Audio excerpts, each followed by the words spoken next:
Uja Senebne. All praises to the divine creator that dwells within you and without you. Remember, spirituality is science that cannot be seen. Science is spirituality that can be seen. And so at Black Gold Sacred Cultural Healing Center in Harlem, we try to present classes that will uplift your level of consciousness. It's not a place for everybody because everybody's not seeking the truth. So we don't go out postulating, trying to drag people in. It's a place that when you stumble in, it's like you just walked into a gold mine. And that's why we're Black Gold, okay? Because we are the gold mine. Sometimes we've forgotten who we are. One of the books that we pushed here, this is one of my latest books, Spiritual Warriors or Healers. This is the second edition of that particular one. But we are offering classes every Sunday. We have metaphysics classes from like 1 to 3. Sunday starting April, we have Madhu Netra classes. I encourage as many of us as possible to take the Madhu Netra. A lot of us who are historians and we're just regurgitating what somebody else said. We're taking facts that are not necessarily really facts and regurgitating it out like it's the truth without doing first-hand research. What the Madhu Netra allows you to do is get you in touch with nature, be able to read the writing on the wall, and it's still there, and you can do the translations yourself. And then you begin to see that every book of knowledge in the ancient world has its roots to the Happy Valley, Northeast Africa. And then the Africans in Northeast Africa make it clear that they get their information from the interior of Africa. And so Kemet, which you know is Egypt, is just the mouthpiece of the interior of Africa.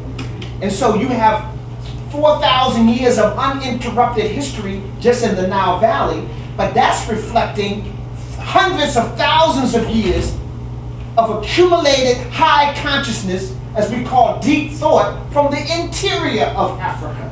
It's just that in the Happy Valley, things was able to be preserved. It would be like me praising your mouth and forgetting about the rest of your body. And so we have to embrace the spiritual connection of the whole continent of Africa. And when we really get into it, now we have to spread out because we find out we're the indigenous people around the planet. We are the indigenous Asiatics. We are the indigenous people of North and South America. We are the indigenous people of almost all the inhabited islands. And so when we talk about who we really are, the history books cannot reflect that. And so we have a series of workshops on April 2nd. We have a workshop on the kemetic influence on the spiritual concept of crystals, gems, and colors. And we have just an array. We teach African martial arts, AHA, kemetic AHA, ancient kemetic martial arts. And so I know most of us are infatuated with karate, kung fu. We are their parents.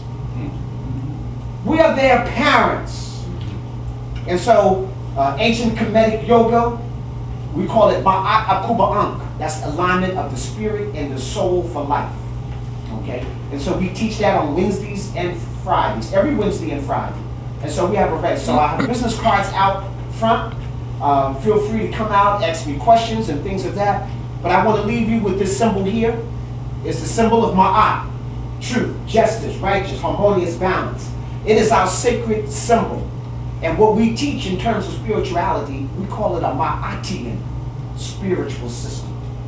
It means harmonious balance wherever you are. And wherever you are is part of the Creator. Because the Creator is all, which means there's nothing outside of the all, or it wouldn't be the all. And Ma'at is symbolic of our African women. And so, brothers and sisters, there's no division between the men and the women. We are as one concept. So don't get in any debates on who came first, which one is subservient. There is one spiritual entity, and we are manifested as male and female, which is all part of one energy. But Ma'at means truth, justice, and reciprocity. All those concepts. So I'm just going to leave this up here throughout the program, and so that we know that my good friend, Brother Tony Brother, is going to be dropping Ma'at on you. Ankh Uja Sinebne. Do I? Like I said, the brother's a master and he's a teacher, so support him, and I'm going to support him. And I'm taking a mental class from him. We got some other brothers here also. I'm going to say something. I always say the same thing. I always say there's a lot of people talking, say they're going to do something. This is one brother I know from the moment I spoke to him. I spoke to him on the strength of, I seen the things he was doing, the moves he was making, and I was impressed. You know, I was deeply impressed. We at the same age. We got similar, you know, backgrounds, and we hit it off immediately. We started, you know, just building together. And I've been kicking with this brother pretty much every day. He's definitely on point doing what he does. He takes people to Kemet, Nubia, or Kush, and he shows you physically with your own eyes exactly what people out here is talking about. So the brother's a part of it. He started something called the Upper Nile Research Society. And what they do is they bring people, well, I'm not going to talk about it. I'm going to let him do it. And his name is Taki, and his man, Caprice. Caprice, all right, come on up. Caprice is going to first tell y'all about something we plan on doing. It's a joint venture over us, but yeah, go ahead, Caprice. Great.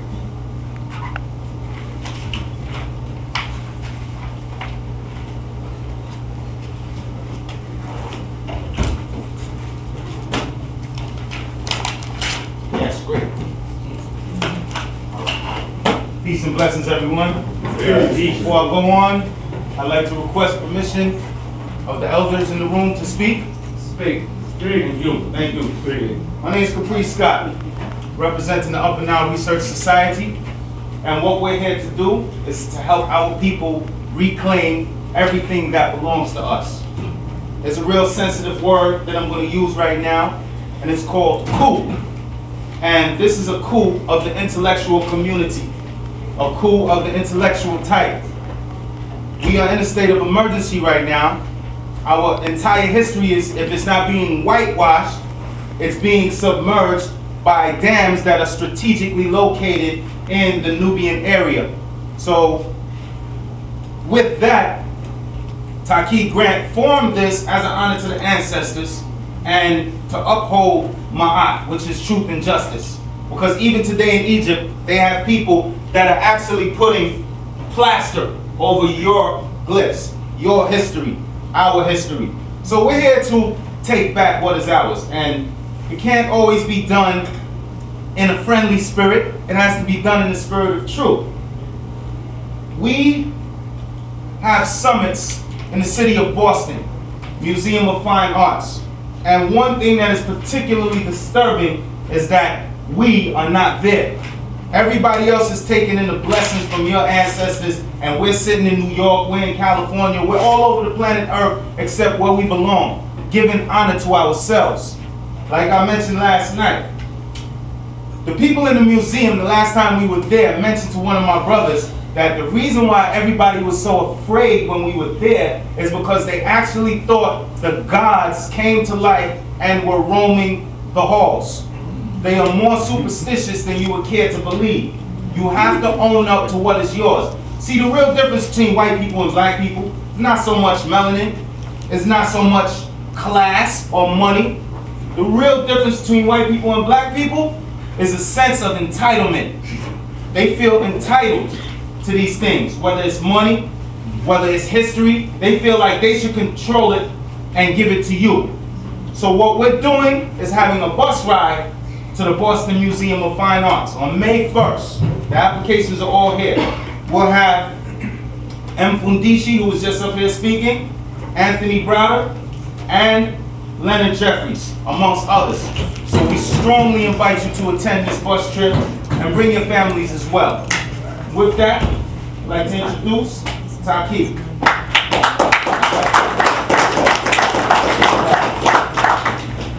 What's up, everyone? All right. Before I begin this presentation, it's pretty brief. It's just an introduction to this esteemed scholar here, Brother Anthony Browder. I just want to talk a little bit about how we got started, particularly how I got started on this path. And I go back maybe some 25 years ago when I reflect back to junior high school, and prior to that, not really having any knowledge of self, not knowing who I was or an appreciation for African history. And pretty much being in love with American culture. And one of the things I remember reading this book here, Destruction of Black Civilization, and how this changed my life. And when I say it changed my life, it opened my eyes in ways I thought would never be open before. Prior to this, I had no black heroes. A lot of black people suffer from this. Reading this book, I understood that Africans have a great past. And we have a great history, and we have a great legacy. This set the stage for me getting involved and wanting to know more about African culture. That was followed up by a stolen legacy. I learned different things about how African culture was stolen, and how the people today, how they use African culture to defeat us. As time progressed and things went forward, started to read more things. And one of the books that I read was Nile Valley Contributions to Civilization. And this book touched me in a way that it wanted me to do something. Kind of get up out of my chair and really take note and really get involved. And some of the works that you see, the bus trips and some of the other things that we've done, the group trips we do to the Nile Valley annually, all was really because of this book and how it inspired me. So I say, you know what? I asked myself this question, why are we here?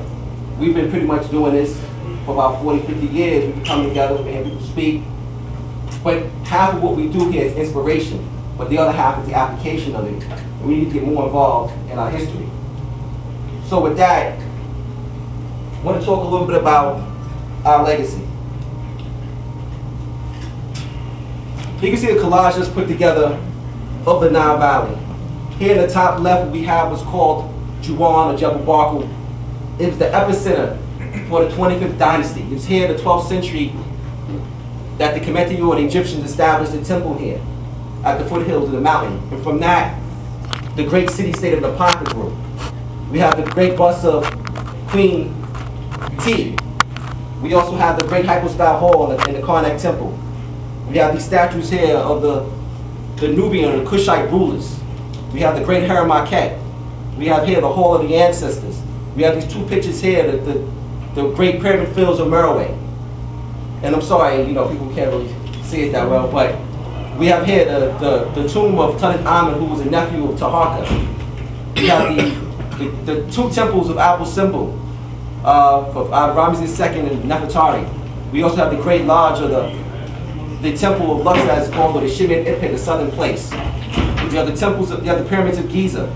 This is just some of the legacy of Africans that we established in the Nile Valley, a continuous civilization from the Isles of Sudan all the way to the Mediterranean. All the way to, we got 1,000 miles of African civilization. This is our past. The question is, where are we today? And what is our current situation?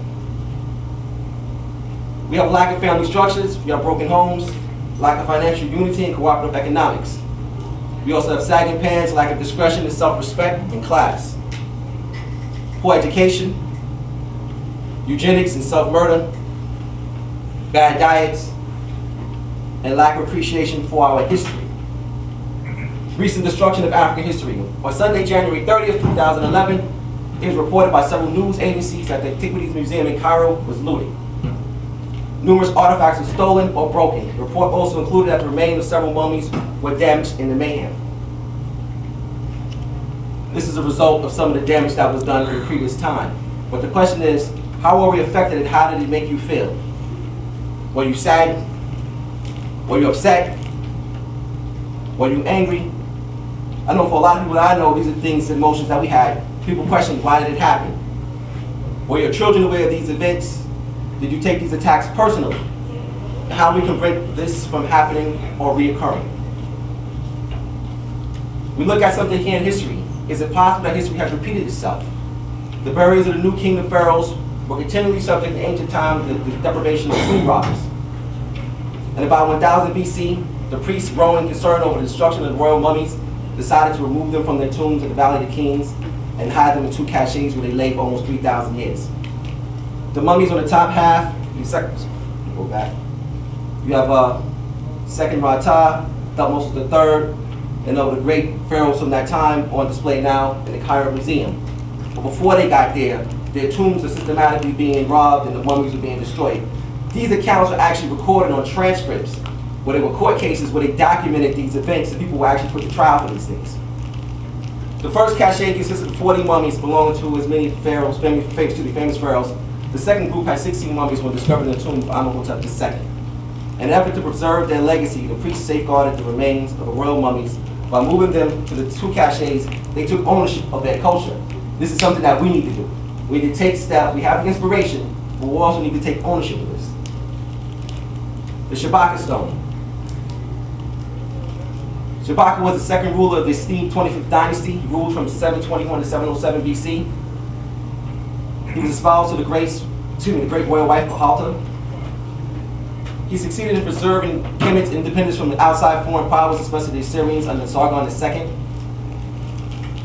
While in the temple of Ptah discovered a papyrus scroll, which had been eaten by worms. Concerned about the loss of his information on the papyrus, Shabaka had to detail this papyrus transcribed in stone, the Shabaka stone.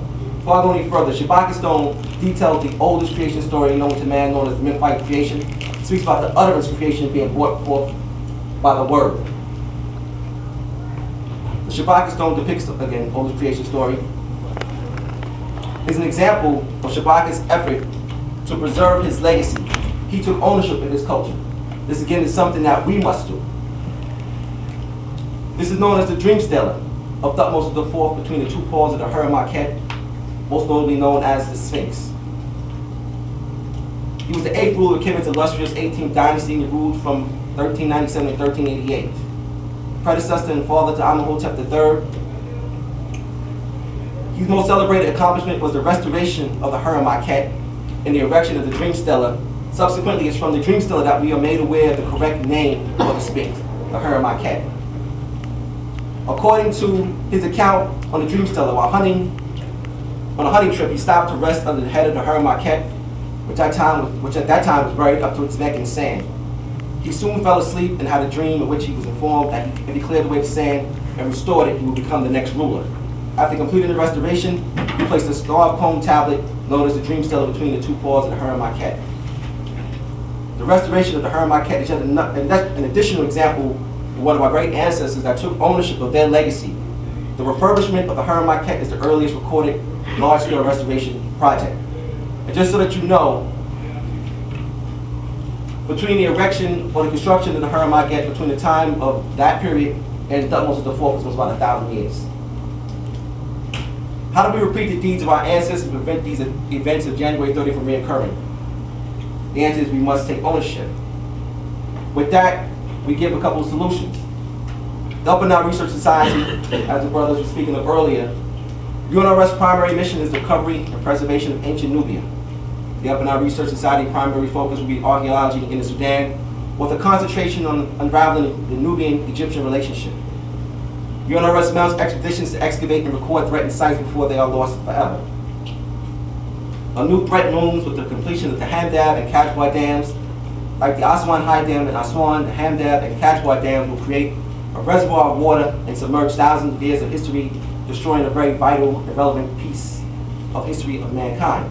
Now, let's take a step back. This picture right here is of the first dam in Aswan, the dam built by the British in 1902. Here's a picture of what they call the Chios of Trajan, which is a part of the Philae Temple, the Temple of Aset in Aswan. And you can see some of the flooding that was done by the construction of this dam. This is not the high dam, that's the first dam. Now you have a series of dams that's being constructed in the Sudan that's going to have even more devastating effect than these dams. So we can see that there's a call for us to take ownership of our legacy. And the UNRWS, we have membership drives and we implore everybody to get involved with this. We also have the bus trip. And we say that people, we take ownership of this by, again, being active. We also have the Acer Restoration Project of the tomb Karak Ahmed, which the brother Tony Browder here will talk further about. The Acer Restoration Project is dedicated to the restoration of the Kushite presence in ancient Kemet and the preservation of the legacy of Dr. Asa Hilliard.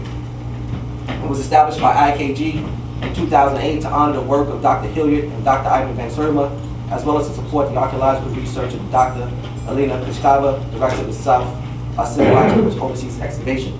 Let's talk a little bit about this. There are ways people can support this project. It's the first time on this scale, in this period of time, that we have an opportunity to take ownership of our legacy. I think everyone should talk to the brother about how they can donate, how they get involved in this project, because it's only us that's going to be involved with it. We're going to be the ones who really want to expose the African presence in the now. They really don't want to deal with this. With that, President Anthony Browder.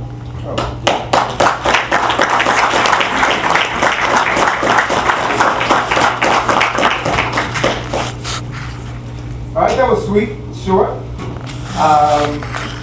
Good afternoon, everyone. How are you? That was weak. You all know that.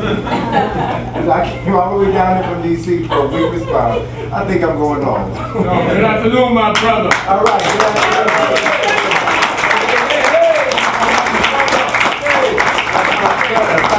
Thank you. I appreciate that.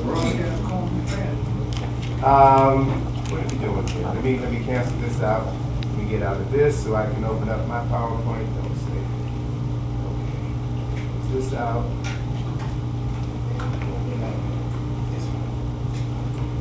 All right. Well, good morning. Good afternoon. I'm really pleased to be back here. I was here in November of last year, was it? And had a really exciting presentation. Had a good talk. And Brother Shabazz called me a couple of weeks ago and asked me if I would come and talk primarily about the current crisis that's unfolding on the continent of Africa now, which is very troubling to me, but it also is an opportunity for us to do some things to take control of our destiny, as Brother Taki was saying. And I do want to expand on a couple of points that he raised. And one is that, you know us, we talk a lot. Oftentimes we talk more than we should. And there's an old saying that is quite relevant, and that is talk is cheap. You can say anything, it's what you do that counts. And we're at a point in time in our life, we're at a point in time in our sojourn here in America where we need to begin to move beyond talking and let our actions speak for us. Because there's a window of opportunity that is opening up for us now. As other people's worlds are coming to an end, that gives us an opportunity to create a new world. And when that time comes to create that new world, you can't bring all the garbage and nonsense from the old world into the new world. If you do, you're going to recreate all of the madness that we're trying to get away from. So it requires that we think differently, act differently, and speak differently for the benefit of those children who will inherit that new world. So there's a responsibility that we must take, personal responsibility. We spend a lot of time talking about what others have done to us or what other folks should do, which is really irrelevant.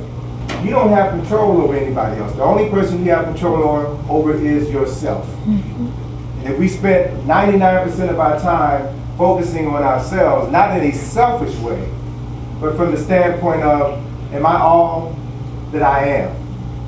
Am I all that I can be? What can I do to make my life better? What can I do to make the life of those in my household better, the life of those in my community better? That's the real work that needs to be done. And if we can have at least 1,000 people thinking like that permanently, we can change the world. We aren't going to have a lot of people involved in this process of transforming the consciousness of society. That's not how the world works. That's never how the world has worked. It's always been a handful of people who are conscious, who are committed to something bigger than themselves. And it is through their selflessness that everyone else hitches their wagon and takes a ride into the future. So we're at a similar point in time in history where, given the opportunity, we can begin the process now that will benefit those who have not even been born. Right. Now, I truly believe that that is the reason why we're here. Right. Yes. And I'm really coming to embrace the ideology that if you aren't thinking at least 7 generations into the future, 150 years,